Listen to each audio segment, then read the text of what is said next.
Get ready for Netflix's gripping new medical drama, Pulse. Set in a cutting-edge Miami trauma center, third-year resident Dr. Danny Sims is unexpectedly thrust into a promotion when beloved chief resident Dr. Xander Phillips gets suspended. Then, with the emotional and physical stakes at their highest, a storm will push the hospital and its residents to their limits. Witness how life can change in a heartbeat when you're operating under pressure. Watch Pulse, only on Netflix. At Capella University, you can learn at your own pace with our FlexPath learning format. Take 1 or 2 courses at a time and complete as many as you can in a 12-week billing session. With FlexPath, you can even finish the bachelor's degree you started in 22 months for $20,000. A different future is closer than you think with Capella University. Learn more at capella.edu. Fastest 25% of students. Cost varies by pace, transfer credits, and other factors. Fees apply. Exactly.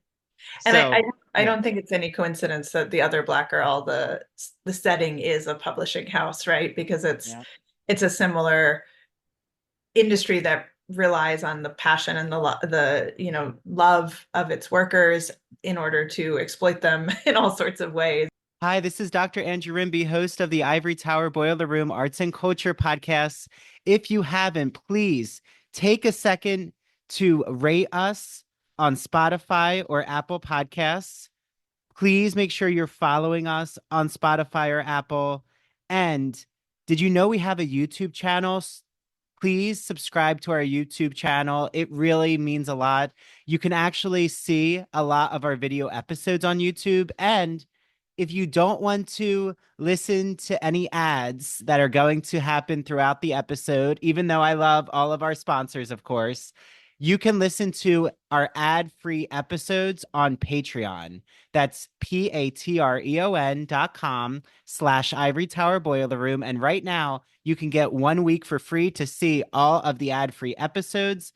And all of those episodes are also video episodes. So you can get to watch me, the guest, and you can also listen to all of Mary's True Crime and Academia episodes ad-free. Okay, I hope you enjoy the episode.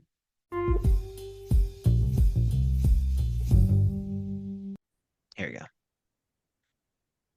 Hi, everyone. This is Dr. Andrew Rimby, and welcome back to the Ivory Tower Boiler Room.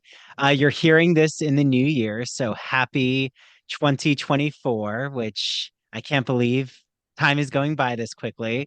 We'll be at 2030 before we know it, but don't want to rush time with everyone. I'm so excited for this conversation because not only is it in the 19th century in the American literature, which, if you don't know, that's what my PhD is in. And I don't always get to talk about my research field, but we're going to, if you're not in 19th century scholarship or you're not in academia, don't worry. There's a lot of pop culture touch points, especially with Black literature and The Other Black Girl. So without further ado, I'm joined with Dr. Kelly Ross. So if you don't know Kelly, well, you should head to her Rider University page right now, which I'm reading from. Kelly specializes in early and 19th century American literature and African American literature. She has secondary interest in 20th century American literature, detective fiction, poetry, American studies. Her first book, which we're going to dive into today, is called Slavery, Surveillance, and Genre in Antebellum United States Literature. It was just published by Oxford University Press in 2023. Her work has also appeared in the Oxford Handbook of Edgar Allan Poe, Leviathan, Cambridge University Press's American Literature in Transition from 1820 to 1860, and she co-edits with Emron Esplin, Poe Studies, History, Theory, and Interpretation. She's received grants and fellowships from the National Endowment for the Humanities, Northern Illinois University Library Special Collections and Archives Department, the Center for the Study of the American South, and the American Antiquarian Society. So without further ado, I know I've said that twice, but I'm so excited to talk with her. Hi, Kelly. Welcome to the ITBR. Hi, thank you so much. I'm so excited to be here. I'm a big fan. Oh, thank you so much. Well, first, let me start with another podcast that I had the pleasure of listening to when I was working out at the gym. I think I was doing an ab exercise, and I'm like, I need to listen to Kelly's episode on Poecast, which is so aptly named from, Poe Studies. And Dr. Caleb Dunn had you on, and it was such a great conversation. And you had this urgent call to action in it. And I mean, if you want to paraphrase it, you can, but it like really spoke to me in terms of how Edgar Allan Poe studies is their landscape is changing. And it seems like it's not something just Edgar Allan Poe studies related, it's something that is happening even with the modern language associations calls for public humanities and, opening up academia to the general public. So if you want to, explain to everyone listening what your call to action was, I would so greatly appreciate it. Sure, absolutely. Yeah, I've recently been really lucky to become the co-editor, and then in January I'll be the sole editor of Poe Studies. And I was saying in the interview with Caleb that it's really important to me with that work that I reach out to, invite, and try and encourage lots of people who wouldn't necessarily normally see themselves as wanting to read and study Poe and bring their voices into the conversation. So to me, it's very important that we have new perspectives on Poe from a diverse range of people. And that in order for that to happen, we need to move away from the older model of author societies where the purpose of the author society is to admire and revere the author. And instead, I mean, we can still recognize the importance of these authors and the impact they've had on culture without having reverence be our primary mode of interacting with them. And so, I really want to reach out to people who might struggle with Poe and say, I don't see myself as a person who would want to study Poe or write about Poe. And that's exactly the kind of person I think we need studying Poe, because that person's perspective is important. And like you said, it's not just Poe, it's a range of authors. I've been involved with the Melville Society since I was in grad school, and they're doing the same thing. They're really committed to bringing in, especially young scholars. They're incredibly generous with their mentoring programs and their fellowships. And yeah, just sort of moving away from this author model of we're here to revere the great dead author and moving instead to, what brings us together as a community. And how can we bring more and more people into that community? And then, like you said, that is part of the public humanities mission, because we all study literature. Well, I guess not. I shouldn't speak for all of us. I study 19th century literature because I think so many of our current contemporary issues are rooted in the antebellum period. And so it makes sense to go to that period to understand how we got to where we are. And, so for the public humanities part of it, it's important to bring people like Poe and Melville and all these other authors, but not to say, here's the right way of reading them, but instead to say, how do they speak to you in your life? And, like, how do you as a person react to this? And let's, think about what they can teach us about our contemporary moment. And the public's interest right now, it's so fascinating. They're really registering that antebellum period that you're talking about, but like even the anxieties of the late 19th century, like the Gilded Age. I just finished that, and I thought it had a slow start in the second season, and I was worried that it wasn't going to hit a stride. But once like the opera battle happened in the Gilded Age, and for everyone who's into the Gilded Age, I'm going to have on an Edith Wharton scholar, Sheila Limming, who's been on the podcast before, but she's going to come back and deep dive it. But did you have a chance to see the Gilded Age? I have not seen it, Okay. unfortunately, but I do adore Edith Wharton. So I'm excited to hear your conversation about that. Oh, great. Well, and I'm thinking of the Gilded Age because like that show or the Fall of the House of Usher series on Netflix, we're going to dive into the other Black girl, which I think has a lot of anxieties and um, contemporary issues that, speak and bring us back to the 19th century. There's this through line, but why do you think the public is so fascinated with these anxieties, whether it be racial, social, gender, sexuality, that these TV shows keep bringing us back to America's tensions. Mm-hmm. Yeah, I mean, I not maybe not with the Gilded Age so much what I'm about to say, but with Usher and the other Black girl, and I think a lot of antebellum stories that get retold or get brought to popular culture, it has to do with the Gothic and the American Gothic because people love the Gothic, right? And it's a popular genre, it's a popular mode.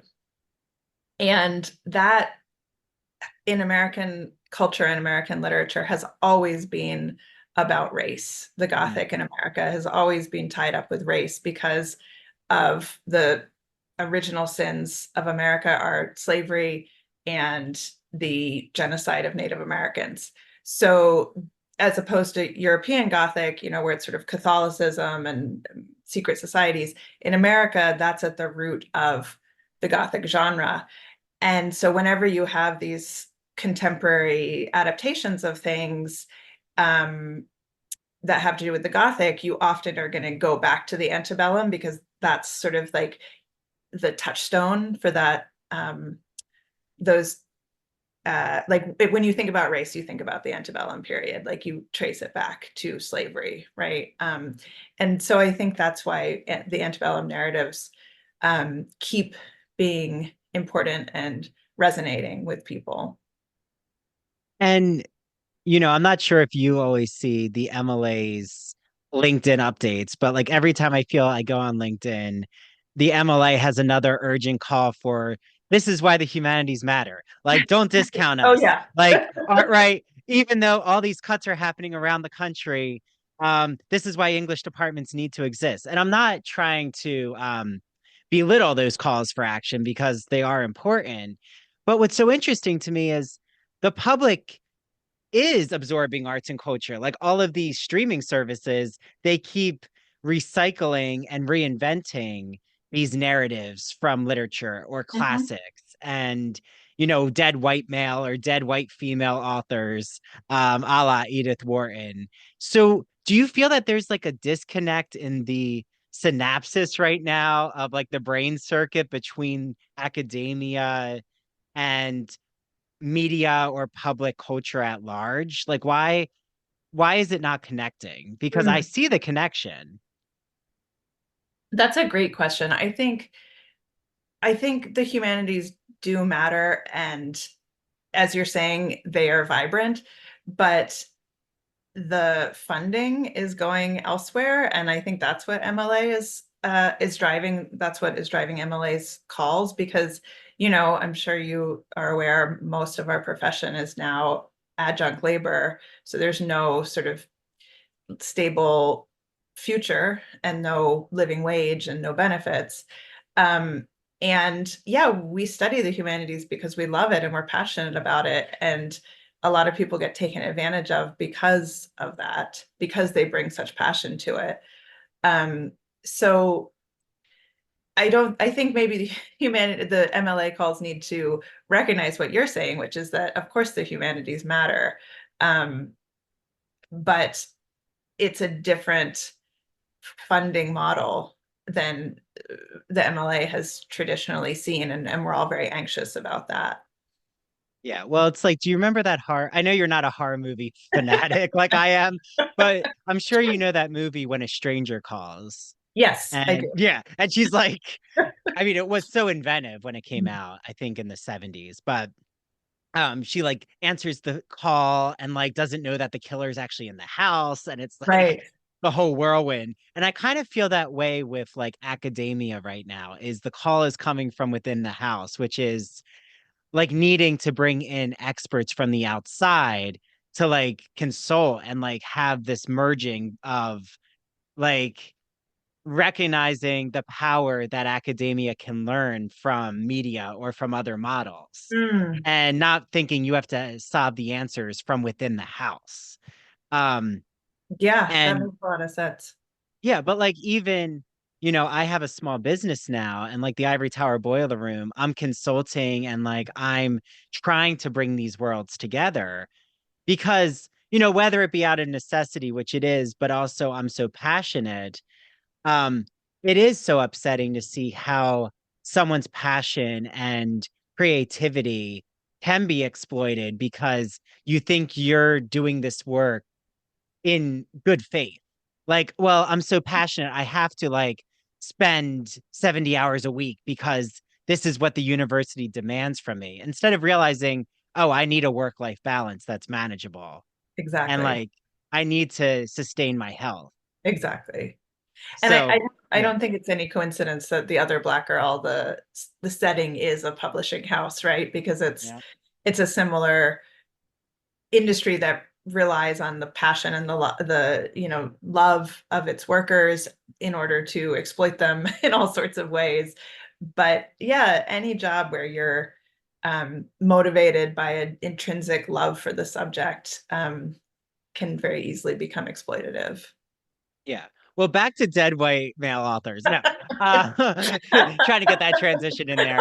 But like I was also hearing, like I've had on those in classics here, and we've had some really interesting conversations that are very similar. I mean, I think any humanities field right now at a university, you know, you're trying to justify, and that's not a negative, because right, I'm sure you hear professors too put down like, well, why do we need to justify the humanities?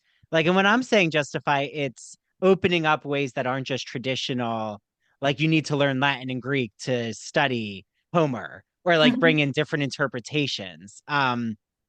Emily Wilson, her new Odyssey and Iliad translations, I think are groundbreaking in Amazing. that it's a woman who's translated it, which, is shocking to those in the field, which to the outside, they would say, wait, a woman translating ancient literature, how is that so groundbreaking? But it is in academia.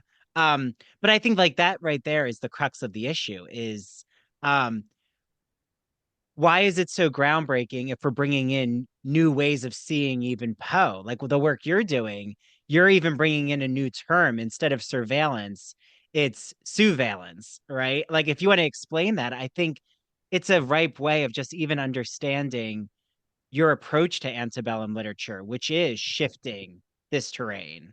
Oh, thank you. Yeah. Yeah, I find it very useful in a lot of contexts. So surveillance, well, surveillance was a term that was coined by Steve Mann. He's a surveillance theorist. He's a sociologist. And he replaced the French prefix sur above with sous below. So surveillance is watching from below, and surveillance is watching from above.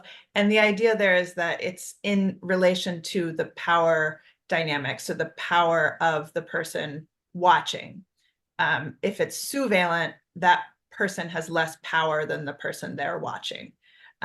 So, for example, a contemporary instance would be police brutality videos that are being filmed on phones, iPhones, or whatever, by bystanders. The police are agents of the state, they have power. The bystander is, just an anonymous person. They may not, especially if they're a person of color, a marginalized person, they have less power than an agent of the state. They're surveilling this interaction between the police and the person, who's being arrested or beaten. And then when those bystanders release those videos to the public, they're making their surveillance visible and disseminating it. And that is a way of enacting change in the world because it's bringing eyes and attention to actions that may not be seen by people who don't live in neighborhoods that are over policed and over surveilled. And so it's making people aware of this problem, but it also makes those surveillance vulnerable because they have less power than the government, the police, the media. And when they make their surveillance visible, suddenly they're vulnerable and they get all these death threats and harassment. And, so there's a real cost to being a surveillant that disseminates their spying, and they're not, I don't mean spying in a negative way, but they're watching, they're observing. Would that be similar to like First Amendment auditors? Like sometimes I'll watch on YouTube, like on Long Island, there's this account called Long Island Audit, and he'll go into public like government buildings, and you see time and again um the public servants question why he's filming, even though it's within the First Amendment. And like his whole point is to show like we have freedom of speech. And I mean, well, talk about academia, like, and surveillance. I mean, it's not in the racial context, but the way that so many academics are being policed right now with their speech. And like, I wonder about the work you do. How do you broach that topic of freedom of speech and how it's being questioned in the university right now? Yeah, that's fascinating. I would say, yeah, probably. I mean, I don't know that account specifically, but if the person running that account, the First Amendment auditor, is a regular citizen and not, affiliated with like a powerful group, then yes, probably that would be surveillance. The interesting thing is something, or for me, sorry, I should say, more an interesting issue is something like, oh gosh, I think it's called Turning Point USA. Oh, yes. Yeah. Yeah. Are they surveillance? Because if they're secretly recording professors, they're students in the classroom, which puts them in a less powerful position relative to the teacher, but they're backed up by this very powerful national, well-funded, well-trained organization. And like, let's say they're videotaping an adjunct professor who doesn't have job security, maybe is a person of color and is already marginalized in other ways. Who really has power in that circumstance? Is that a surveillance video? And so that's actually why I think literature is really important to surveillance studies, because whereas Steve Mann, who's a social scientist, he's trying to like diagram all this stuff and say like, this is this and this is this. Literature can mess with it, and muddy it and blur it in all these interesting ways. And so I work on racialized surveillance and surveillance in particular, building on Simone Brown's foundational work, Dark Matters, where she defines racialized surveillance and dark surveillance. And literature can, even though in the antebellum period, enslaved people would be surveillance, they're always watching their enslavers, they're surveilling. Literature can imagine these situations where that role gets reversed, or in the case of Benito Cereno by Melville, there's Babo, who's a Black surveiller, a Black overseer. And so, there's all these ways in which these categories help us to understand things, but they don't work that well when you kind of press on them in certain situations. This episode is brought to you by LifeLock. It's tax season, and we're all a bit tired of numbers. But here's one you need to hear. $16.5 billion. That's how much the IRS flagged for possible identity fraud last year. Now here's a good number. 100 million. That's how many data points LifeLock monitors every second. If your identity is stolen, they'll fix it. Guaranteed. Save up to 40% your first year at LifeLock.com/podcast. Terms apply. This episode is brought to you by the Toyota Grand Highlander. From daily routines to life-changing adventures, the Toyota Grand Highlander is spacious, powerful, and ready to take on life's grand challenges. Advanced safety features and innovative technology give you confidence for whatever life throws at you. And it's available in a hybrid Nightshade Special Edition, which includes sophisticated gloss black exterior accents and 20-inch black alloy wheels. Learn more at toyota.com/Grand Highlander. Toyota, let's go places.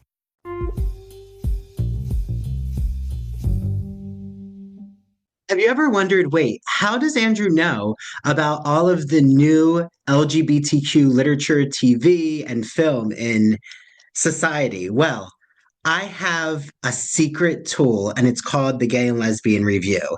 It is my favorite magazine. It is bi-monthly, which means it comes out every 2 months. So right now, the March and April issue just came out. It's an encore issue. It's called When Did the LGBT Movement Begin?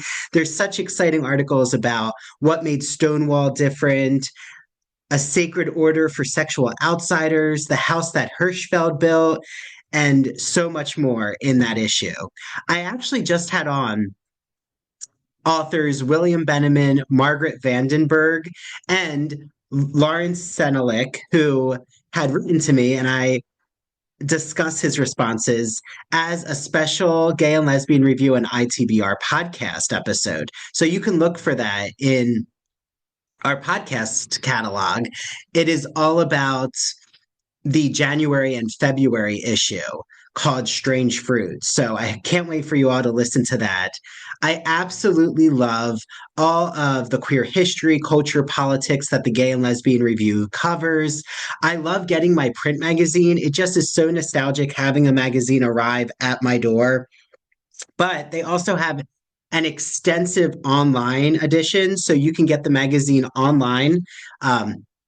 I know so many in my life who've told me that they are now reading the Gay and Lesbian Review for LGBTQ literature recommendations. I love that. So you can use an exclusive code. Stephen from the Gay and Lesbian Review and Richard gave me an exclusive code to share with you all. It is called ITBR Choice. So ITBR Choice. Go to subscribe on the glreview.org. Put in that code ITBR Choice, and you will get a free issue with your subscription. So all you'll have to do is where it says what magazine do you want for free, just put March and April or January and February. And I can't wait for you all to get your hands on the Gay and Lesbian Review. Make sure you follow them on Instagram. And please let me know if you're reading the Gay and Lesbian Review, because I'd love to shout you out on the podcast. So you all know that I am such a fan of musical theater and classic movies. So I can't wait for you all to listen to one of my good friends' podcasts. It's called That Old Gay Classic Cinema, hosted by Christian Garcia. It's a podcast that looks at classic cinema films that we know and love. And he was inspired by Turner Classic Movies and The Great Movie Ride. Remember that amazing ride where the Wicked Witch of the West rose up in a burst of flame in Disney? That was one of my favorite rides. I'm so sad it closed. So while looking at classic films, Christian is so excited to look at it with a queer lens. And he brings on friends like myself to talk about all of these films. I was on the first episode when we discussed The Sound of Music. I've been on an episode of Alfred Hitchcock's Vertigo. He just released an episode about the Philadelphia Story. He's done Meet Me in St. Louis, Sweet Charity, Psycho, Mary Poppins, Hello, Dolly.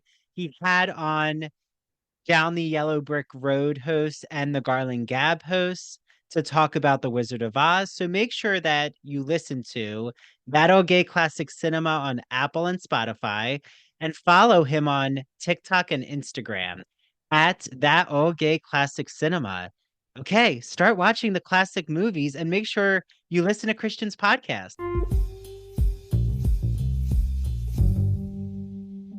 Well, and I love, like, returning earlier when you had this argument about like author societies, that like the changing landscape, instead of valorizing or holding an author as a martyr.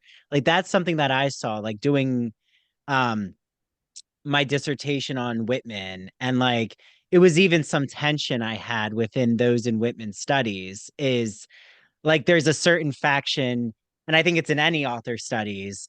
It happens in Poe, Melville, Wharton, like we could just name them off, but it's almost as if you can't question their place in history.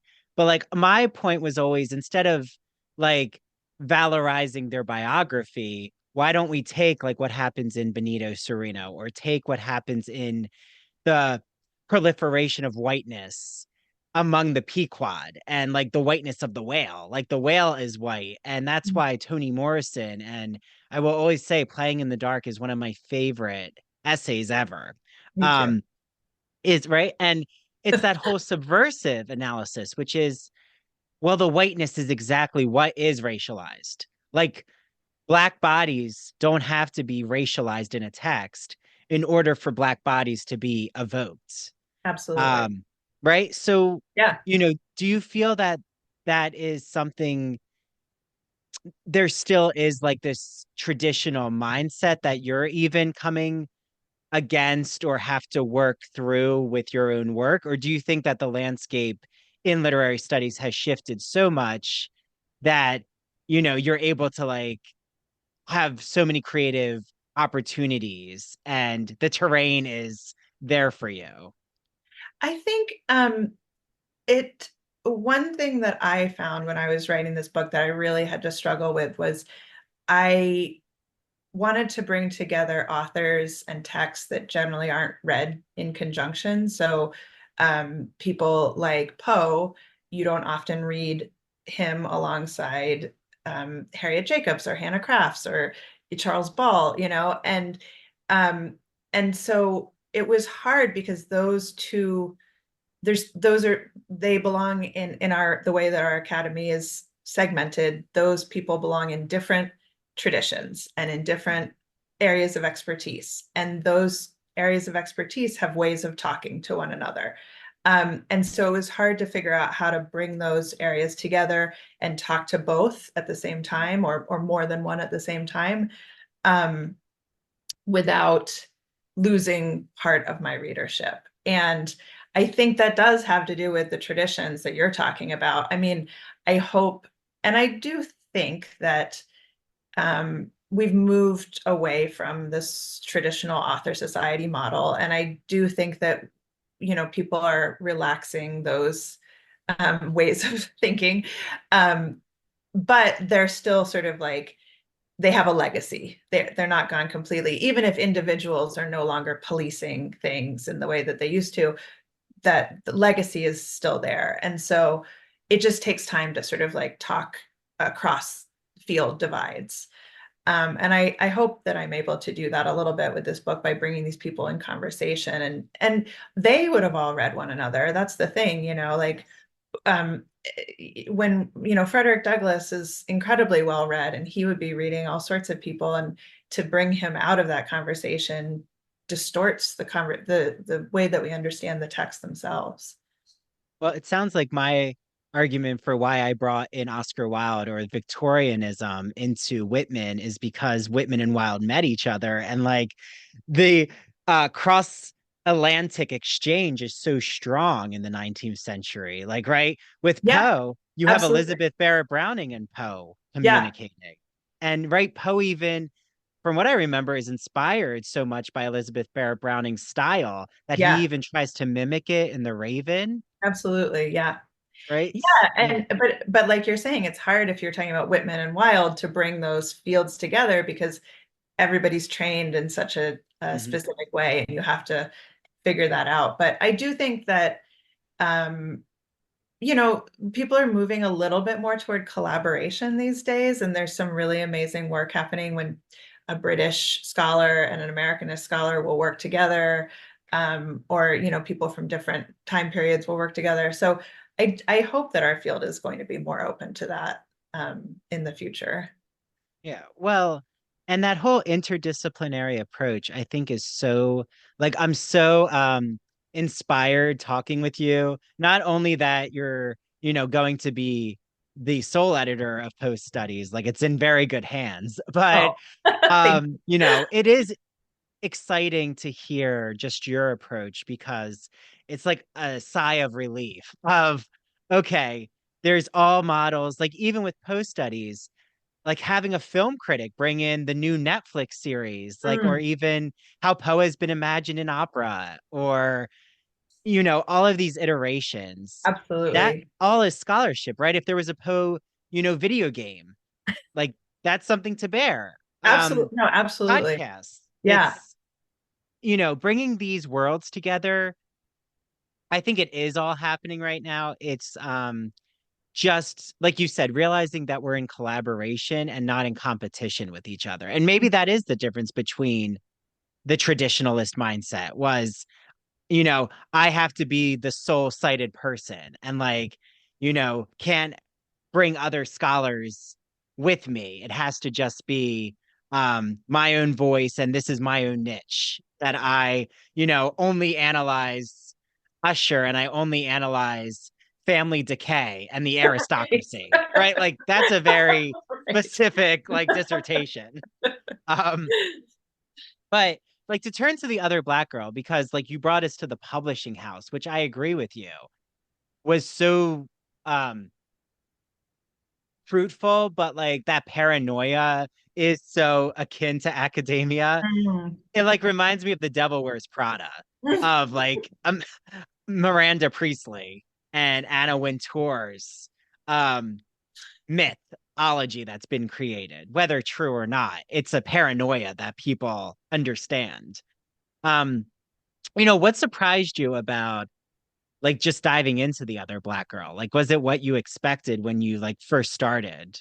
No, I had no idea what to expect. I haven't read the book. I'd heard about it. It had been on my list to read, and I just hadn't gotten to it. But I was very surprised, and I was actually really interested in how much it had in common with one of the books I write about in my book called The Bondwoman's Narrative by Hannah Crafts. Um, Hannah Crafts in that narrative, as it was a manuscript. It was never published in the until the 21st century actually, but it was a fictional narrative that we now know was written by an enslaved woman named Hannah Bond, and she writes about this protagonist named Hannah who's enslaved, and Hannah, over the course of the narrative, forms all these bonds of friendship and intimacy with women, and white women, or one woman turns out not to be white, but she thinks she's white. And so Hannah is enslaved, and she's trying to like negotiate her place in in an enslaved society by forming friendships with white women who she wants to protect her and maybe even purchase her and give her a better life than she has with her current enslaver. And so that novel is all about friendship, female friendship. But it's seen through this lens of profit and spying, and kind of it's a critique of using friendship to get ahead in the world, or like trying to have intimacy in order to be successful on the terms that you've set out for yourself. So it just really, like, the other Black girl really struck me with the criticism of capitalism and the way that the characters in the show are struggling with the compromises they have to make in order to fit into the model of white supremacist capitalism, and that these Black woman characters are harming themselves in such dramatic ways because they're trying to succeed in this capitalist system. So yeah, I saw the parallels there in the ways that both texts treat feminism and women's friendships and a capitalist structure. Yeah, and it's what I thought does so well, right, is Zakiya Dalila Harris's novel. For everyone, right, if you want to like read it first, or in my case, like you, I'm going to read it after. But I think like my mom read it and she told me it is she hasn't seen the show, but it does seem like it diverges, of course, from the TV series. But like I was instantly reminded of like its critique of modern liberalism, and I thought it was a real, just like Get Out, like a wrench turning look at white people who think they're allies but really are causing so much harm, Yep. thinking that they're being allies, like Vera, and just what was happening with her in the beginning, and like Richard Wagner's thinking he is really opening up diverse voices, but um is manipulating Black women against each other. Like, who's going to be the tokenized person? It was like how Diana plays a role as the author and all of that. First, I'm a Beverly Hills Housewife fan, and I forgot Garcelle Bouvet plays Diana. Like, I thought she was incredible in that role. Yeah. Like all the acting, I just really enjoyed Yeah. their camaraderie. But yeah, what is like the whole what you're bringing to bear with Hannah Crafts, I think is so interesting because Harriet Jacobs, I just remember how much Harriet Jacobs always appeals to white women. It's like, aren't you crying now after hearing this? And like, what was that whole, like, for those listening, Kelly, like, why was Harriet Jacobs, in your opinion, like, what was that appeal to white women? Like, because it is a convention that happens a lot in antebellum literature. Yeah, absolutely. So, I mean, she knows her readership. I mean, a lot of slave narratives are being distributed in order to change the hearts and minds of white women. And then, according to Harriet Beecher Stowe, the white women will change the hearts and minds of the white men, and the white men are the ones who have the vote and the political power. So through the women is the path to victory eventually. So Jacobs is, like most enslaved narrators or ex-slave narrators, knows that their readership will be white primarily, and a lot of women readers. And so they're specifically speaking to those readers in order to make change, in order to encourage them to become abolitionists. But Jacobs, I mean, there's reasons why certain narratives are the ones that we come back to and teach out of the hundreds that we have to choose from. We choose Jacobs and Douglas and some others. Jacobs is so canny and so sharp in her language. And so she's both appealing to the women and saying, like, we're both women, but you can't imagine what it's like to be a Black woman. Yes, you know what it's like to be a mother. We both know what it's like to be a mother, but that's where our identity ends. And you have laws to protect the sanctity of your home. Enslaved women don't. And so she's very shrewd in the way that she's both appealing to and distancing from, in order to, activate sympathy.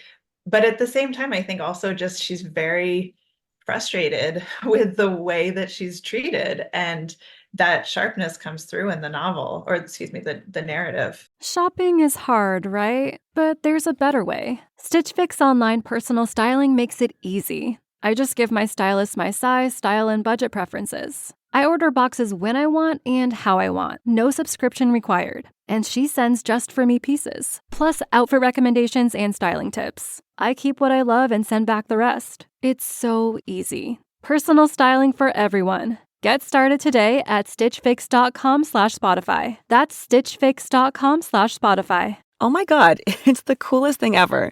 Hey guys, have you heard of Goldbelly? Well, check this out. It's this amazing site where they ship the most iconic, famous foods from restaurants across the country, anywhere nationwide. I've never found a more perfect gift than food. They ship Chicago deep dish pizza, New York bagels, Maine lobster rolls, and even Ina Garten's famous cakes. Seriously. So if you're looking for a gift for the food lover in your life, head to goldbelly.com and get 20% off your first order with promo code GIFT.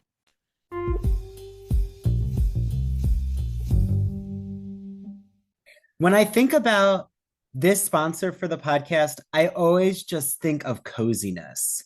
There is such a cozy aesthetic with Broadview Press. If you've never heard of Broadview Press, they are an independent publisher. They publish books like the new edition of The Wizard of Oz, The Great Gatsby, Dracula, all of your classic literary canon. But they don't just publish classic books, they also publish anthologies. So I just had the pleasure of meeting the editors of the Vampire Literature Anthology. If you are a Gothic fan, if you love the history of vampires, Nosferatu, you are going to love this anthology. You don't have to be a college instructor or even a college student to enjoy Broadview Press's books. For example, the Vampire Literature book has so many different literary examples of just where the vampire pops up in our zeitgeist of pop culture. Another book that I absolutely love is The Philosophy of Sports. I'm sure so many of you out there listening know someone who's obsessed with sports. Did you know that there's a whole investigative philosophy about why people are drawn to sporting culture? why there are die-hard fans. I'm looking at you, Philadelphia Eagles. I can say that because I'm from the Philly area originally. Anyone else not from the Philly area, we're going to give you a side eye. But Broadview Press just is so incredible with their books that they're always publishing. I love talking to Dylan, who works at Broadview Press, and Dylan always sends me copies of new books that have come out. So I know all about a new book called Everyday Ethics, which you definitely have to look into if you're interested in philosophy. But I also love that there's a collection of Victorian literature, American literature. If you have just been really interested in a genre, like you just love fairy tales, then you need to get their Folks and Fairy Tales anthology. So Broadview Press has been so kind to give a promotion code for all of you listening to the Ivory Tower Boiler Room. Ready? Write it down. Put it in your phone right now. It is ITBR20. So you get 20% off all of your Broadview Press books. Any book that you get is 20% off. BroadviewPress.com. Please let me know what you're getting from Broadview Press. I'd love to share it on our social media. And make sure you follow them on Instagram at Broadview Press. Enjoy your reading. Well, and I'm glad you brought up Harriet Beecher Stowe, because I remember when I read Uncle Tom's Cabin as an undergrad, it was like in my capstone course. I was so frustrated with Uncle Tom's Cabin. I think it's because I had already like dug into the slave narratives and like Harriet Jacobs' openness, or just like you've said, the way that she really understands her audience and is positioning herself, but also realizing there's only so much agency and freedom she has in her voice. Where like Harriet Beecher Stowe, I feel, does this maudlin, carnivalesque mockery a la blackface. Like it is troubling. Like, even though I recognize though how she's trying to appeal to, end slavery and like show the agency of enslaved people. I mean, how do you weigh in on that? Because I know I'm having a modern day critique, but I do think the portrayal of the dialect of African Americans, like showing them, like even using Uncle Tom as this stereotype, isn't like what Harriet Jacobs is doing at all. No, and actually Harriet Jacobs uses dialect for the poor whites and not for the enslaved people. So yeah, no, I get what you're saying. Absolutely. And I think, this idea of like whether a white writer should be portraying Black characters, that's something that my students are very invested in discussing, especially in the last 5 years or so. We talk about that a lot. And I think they're really smart about thinking through the issues around that and the benefits as well as the drawbacks. But one interesting thing is that even if it's a Black writer writing about Black characters, it's still being filtered through whiteness often at a certain level. Because, for example, with slave narratives, antebellum slave narratives, those are usually being circulated by abolitionist societies, anti-slavery societies, which tend to be mostly white. And a lot of enslaved people were narrating their stories to white amanuenses, or Lydia Mariah Child, a white editor, is editing Jacobs's narrative. So there's all sorts of ways, even when it is a Black author, that author's voice is still being filtered through whiteness. And you see that in The Other Black Girl as well, right? I mean, Diana Gordon has a Black editor, but then I don't know if we're allowed to give spoilers. Should I not spoil it? Yeah, you can give a spoiler. Oh, okay. So it's a Black writer with a Black editor. They have an ending that they both want, and then Wagner says no. The white editor-in-chief, head of the publishing house, changes the ending to an ending that will be suitable for white readers. So I think one thing I try and impress on my students is that it's never so simple as like a person writing a character of the same race as themselves is more authentic or is absolutely authentic, because even that characterization has gone through filters and is still a product of white supremacist systems in all sorts of ways. So yeah, but it's definitely something that we talk a lot about, and I think students are really thoughtful about it, especially because a lot of my students at Rider are creative writers themselves, and so I think they're really thinking about like, what does it mean for me? You know, if I'm white or if I'm Latino, can I write a Black character? Can I write a white character? So it'll be, yeah, I mean, you see that with the sensitivity reader in the other Black girl as well, right? Like we have right now the sort of system in place is sensitivity readers, but I wonder kind of going forward what will happen with that, and will we need sensitivity readers, or will people just kind of start to understand the problems and not police themselves, but maybe like think it through more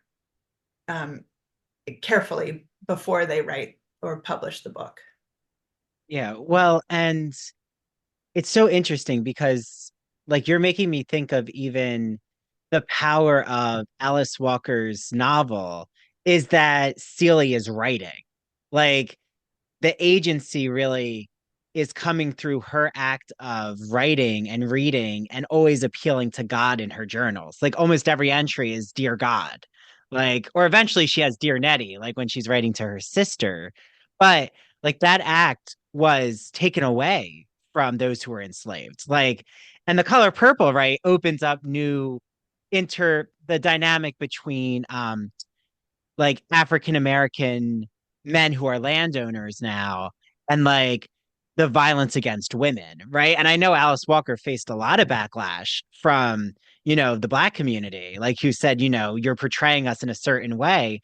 But thank goodness that that novel exists because it's had so many iterations. And I feel like the other Black girl, like Delilah Harris, is like continuing this even more of the nuances of whose voice, like who gets to talk, right? Like Phyllis Wheatley as a poet had to testify in a court with white men. So like there was the legal system, and then like it's like you said, there's still a legacy that will it continues. But like what did you think of Colin? I mean, that whole farce. But it wasn't a farce, right? Because we No, know right. that that Of exists in course the not. Yeah. workplace. They're Yeah. like, oh no, we have to protect his feelings. Like you Right. can't, he gives us all of this money. It reminds me of foundations. Yeah. But they'll throw that person out when the shit hits the fan. Exactly. It's Yeah, no, very interesting. it was, and I do think that the show is interesting in I mean, publishing is such a white industry. It's still so white. And that has a lot to do with the way that publishing relies on internships. And you can't take an unpaid internship if you are struggling economically, if you don't have the privilege of being able to live without an income for 6 months, you're not going to be able to take an unpaid internship, and that's going to make it very hard to break into publishing. And so it is still an industry, right? And they talk in the show about his feelings. Vera presents it at first as, we don't want to hurt Colin's feelings, and it's all about feelings, but then very quickly that feelings layer gets stripped away, and it is actually the bottom line. And so, it's like, he's our bestseller, he pays for everything, we can't afford to lose him. And that's what I like best about the show, is the critique of capitalism and the way that it deals with all sorts of microaggressions in the workplace, like Sophie, like Vera, like you mentioned. There are all those microaggressions, but it's within this system that's constituted by capitalism.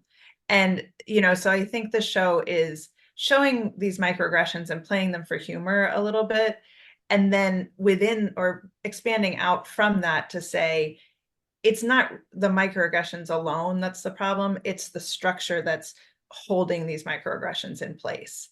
And that is publishing reproducing its whiteness. And that is because of the economic conditions that allow certain already privileged people to go into this industry and keep others out of that industry.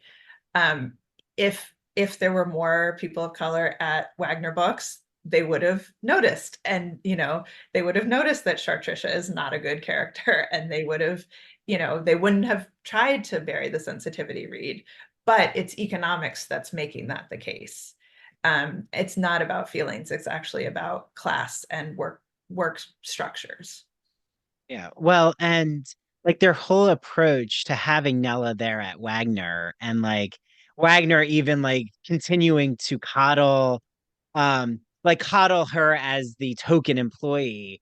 But once she has her own view and opinion, how squashed that is. It reminds me of like press releases from uh universities where like you can tell whether they actually are supporting diverse and equitable work, or if it's just like, oh, we've hired someone like because of their background, but we really are not investing in the work they're doing. And Exactly. it's so relatable.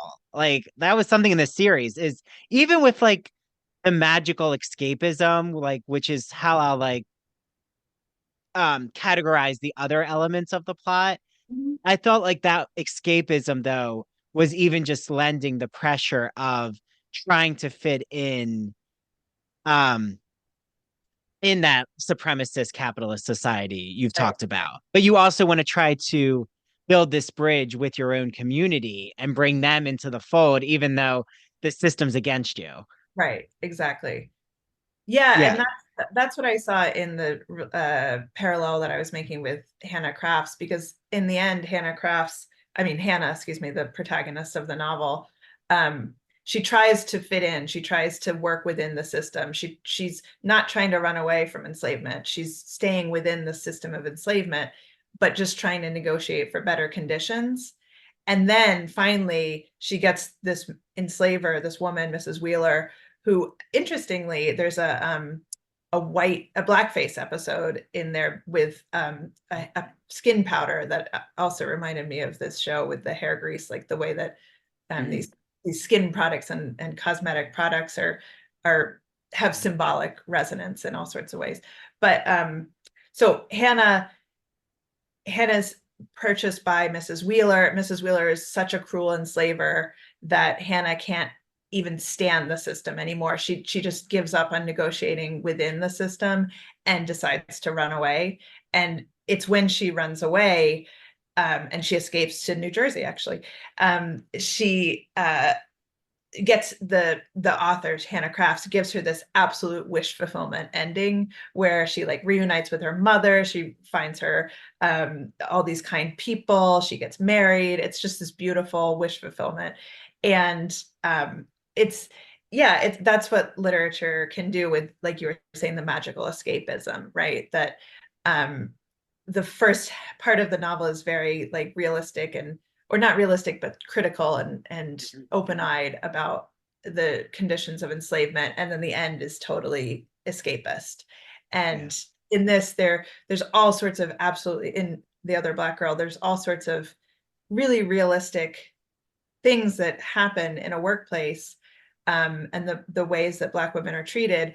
And then you also have this very symbolic, magical escapist plot going on at the same time.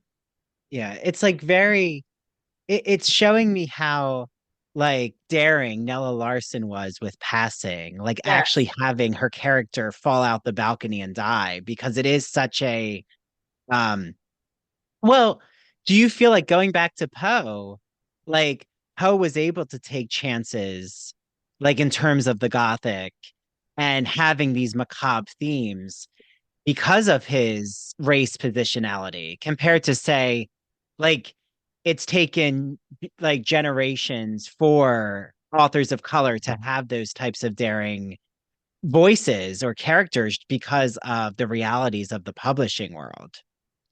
That is such a great question. I would want to think more about that, because Poe too was so poor that I mean, yes, absolutely, he had the privilege of whiteness and maleness.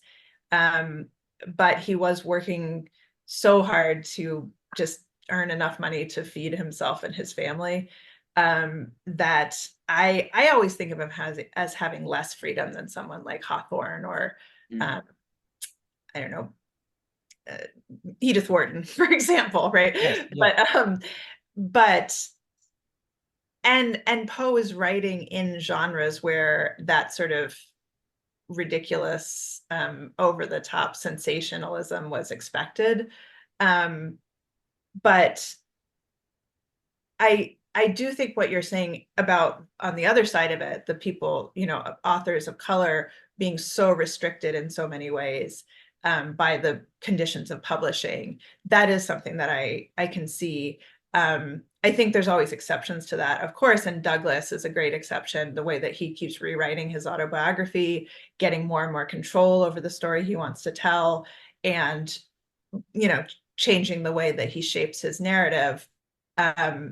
But certainly the first version of his autobiography is very conditioned by the expectations of other people and the pressures of, white people, for example. Yeah, well, and just because he was my undergrad mentor, I have to shout out, and he's been on the podcast, John Cullen Gruser, Dr. Gruser. Yeah. And he's worked so much on Pauline Hopkins, like talk about daring and detective fiction, like what she did with her narratives. In that time, I find like she really took a lot of risks and chances. And I think a lot of her writing was published in newspapers. So like it was serialized, which is also interesting to see the sensational plots that happen when a work is serialized, and everyone's waiting for the next issue. But yeah, like, our time has gone by so quick, Kelly, but you're going to have to come back on again. I would love to. Definitely. After I watch Usher. Yes, after you watch Usher, there we go.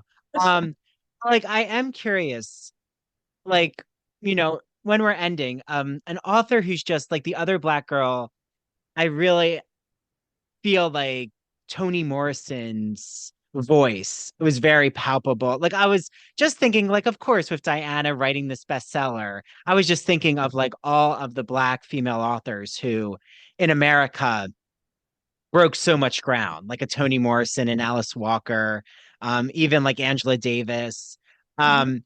Like Toni Morrison's Beloved is a ghost story. Oh my gosh, yeah. But how do you weigh in our culture right now? Like, could you have imagined that Beloved? I mean, it was always challenged, but it's like back to the banning of books conversation. But like, why is say Poe's, Legia or the Mask of the Red Death, which has all of this torture? Why is that not under the scrutiny of banning books? Yeah. Like, so what's happening, you think, in the public's appetite for banning certain topics right now? That's such a great point. And I love that contrast between Poe and Morrison. And Morrison, of course, writes about Poe in Playing in the Dark, which, as we both said, is our favorite. So I think Morrison knew that she was in conversation with Poe in Beloved. Yeah, I mean, it's not the ghost story part of it, I think, that people are responding to or banning. It's that people are afraid of telling the truth about American history, which is that Americans have always been have always exploited and oppressed people, and that those legacies live on and continue to shape our society. And I mean, that's what Beloved is about. The ghost is the ghost of slavery, the ghost of violence and racial violence and sexual violence.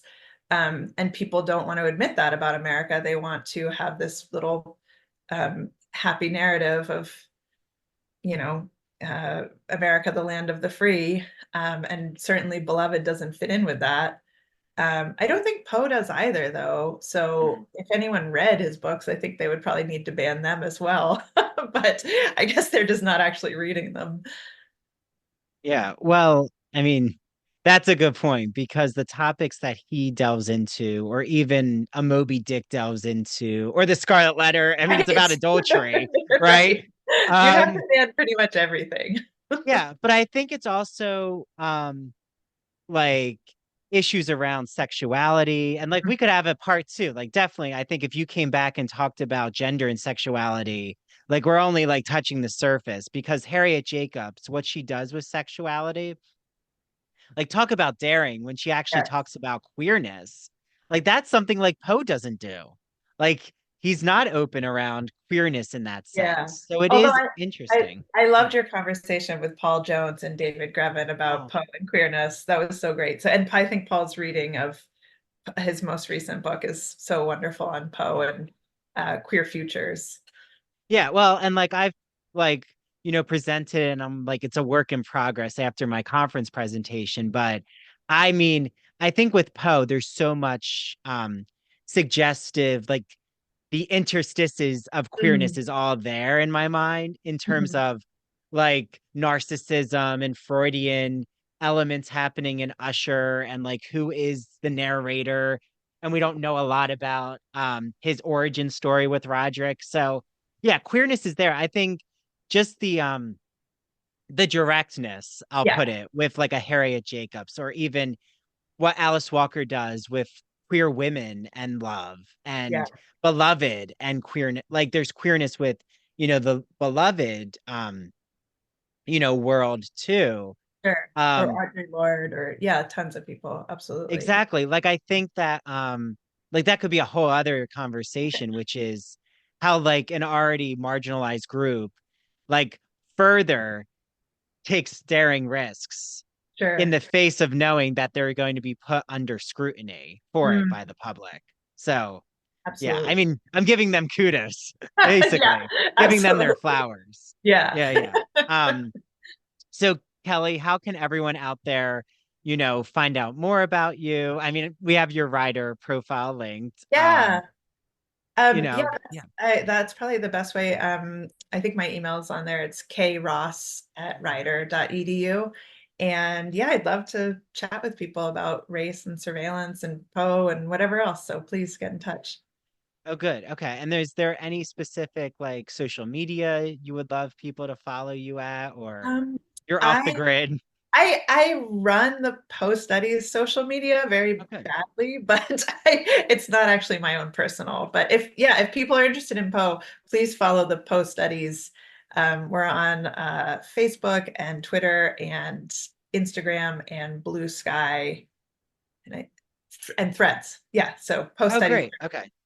Okay, so everyone who's interested in Poe, we've had a Fall of the House of Usher episode that it just came out, so listen to that before listening to, listen to that if you haven't.